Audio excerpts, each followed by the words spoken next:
Tiba-tiba kita lihat hujan yang sangat-sangat lebat turun di Mekah.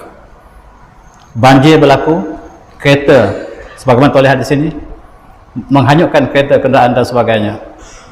Jalan terputus.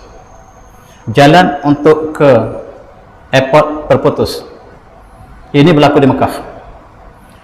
Kalau berlaku di depan dataran Kaabah, ini biasa berlaku sebab dataran Kaabah ialah kawasan yang paling rendah di Mekah.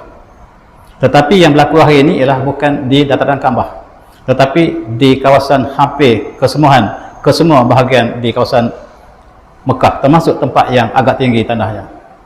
Ini dikatakan barangkali tidak pernah berlaku, barangkali jarang berlaku. Itulah yang dapat kita gambarkan dengan peristiwa yang sedang berlaku ini.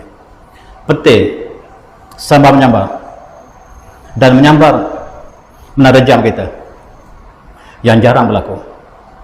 Tahun ini tahun yang sangat-sangat berbeza dengan tahun-tahun lepas. Dan kita lihat di dataran mereka, di dataran Kaabah, mereka bertawaf dalam keadaan banjir. Air meningkat naik. Di luar Mekah juga demikian.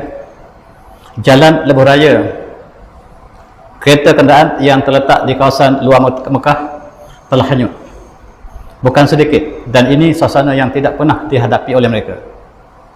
Seolah-olah dia berlaku di Pakistan ataupun di negara kita. Suasana seperti ini yang kita hadapi selalunya di negara kita ataupun Pakistan, China dan sebagainya. Tetapi di Mekah perkara ini satu perkara yang jangan ganjil.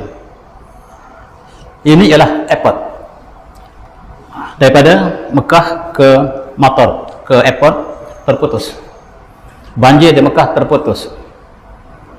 Ada jemaah haji atau jemaah umrah yang tidak dapat balik disebabkan jalan terputus untuk sementara. Dan ini peristiwa-peristiwa yang luar biasa. Dan kita lihat mereka mencari sebab, dan NASA mengatakan bahawa ada hubungan dengan perubahan bulan kita. Walaupun tepatan ini ataupun tepat atau tidak, wallahualam, bulan kita semakin lama semakin jauh daripada bumi kita. Dia semakin lama semakin lari daripada bumi, wallahualam. Dan jangkaannya, satu masa bulan akan terlepas daripada tarikan bumi dan dia akan masuk ke dalam perut matahari.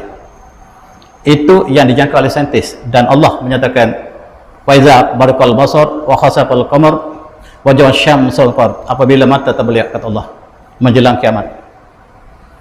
Wa khasamal qamar, dan bulan gerhana.